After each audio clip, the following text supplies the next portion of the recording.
السلام علیکم ورحمۃ اللہ وبرکاتہ۔ بادشاہ ہارون رشید کا آپ نے نام سنا ہوگا۔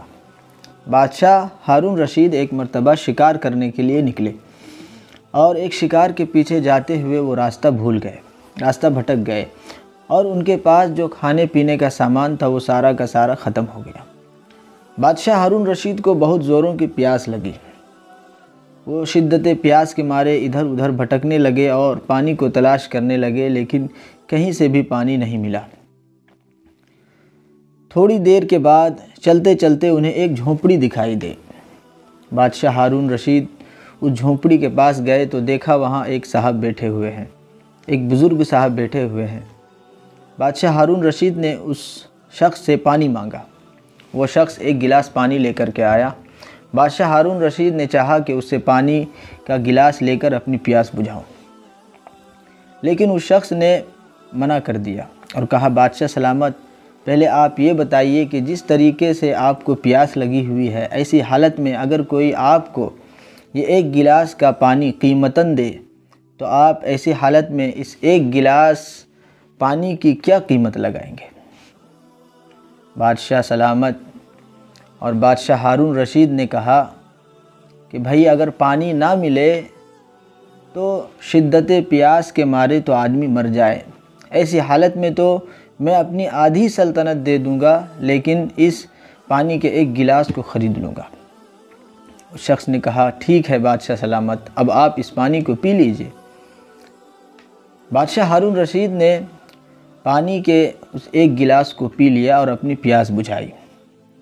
اس شخص نے پھر سے کہا کہ بادشاہ سلامت، آپ مجھے ایک سوال کا اور جواب دے دیجئے اور یہ بتلائیے کہ اس پانی کو جسے آپ نے ابھی پیا ہے، اگر یہ پانی آپ کے بدن سے نہ نکلے، یعنی پیشاب کے ذریعے سے آپ کے بدن سے خارج نہ ہو، تو اس پانی کو باہر نکالنے کے لیے آپ کتنی قیمت لگائیں گے؟ بادشاہ ہارون رشید نے کہا کہ بھائی یہ تو پہلے سے بھی زیادہ بڑی مصیبت ہے، ہم اس مصیبت سے چھٹکارا حاصل کرنے کے لیے ہم اپنی آدھی سلطنت تک دینے کے لیے تیار ہو جائیں گے، لیکن ہم چاہیں گے کہ میرے جسم سے یہ پانی نکل جائے۔ اس بزرگ شخص نے کہا کہ بادشاہ سلامت، اس ایک گلاس پانی کی قیمت آپ کی پوری سلطنت ہے۔ میرے دوستو، میرے بھائیوں، اس واقعے سے ہمیں دو سبق ملتے ہیں۔ ایک یہ کہ پانی بہت بڑی عظیم نعمت ہے جو اللہ تبارک و تعالی نے ہم سب کو یوں ہی عطا فرما دیا ہے، جسے ہم پیتے ہیں، اس کی کوئی قیمت ادا نہیں کرنی پڑتی، اس کا کوئی ٹیکس نہیں لگتا اور ہمیں پانی میسر ہے۔ یہ اللہ تبارک و تعالی کی بہت بڑی نعمت ہے۔ ہمیں اور آپ کو پانی کی اس نعمت کی قدر کرنی چاہیے اور اس کی فضول خرچی نہیں کرنا چاہیے۔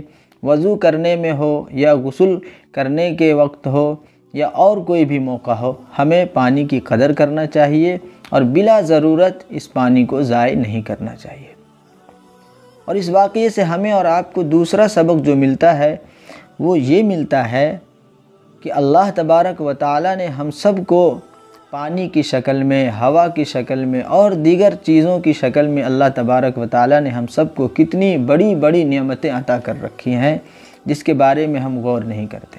اگر ہم غور کریں گے تو ہمیں اندازہ ہوگا کہ اللہ تبارک و تعالی نے ہم سب کو اپنی بیش بہا نعمتوں سے نواز رکھا ہے، اور جب ہم ان باتوں پہ غور کریں گے تو ہمارے دل میں اللہ تبارک و تعالی کے لیے شکر کا جذبہ پیدا ہوگا اور ہم اپنے اللہ رب العزت کا شکر ادا کریں گے۔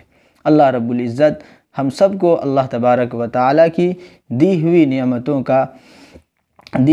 نعمتوں کی قدر کی توفیق عطا فرمائے اور اللہ تبارک و تعالی ہم سب کو اپنا شکر گزار بندہ بنائے۔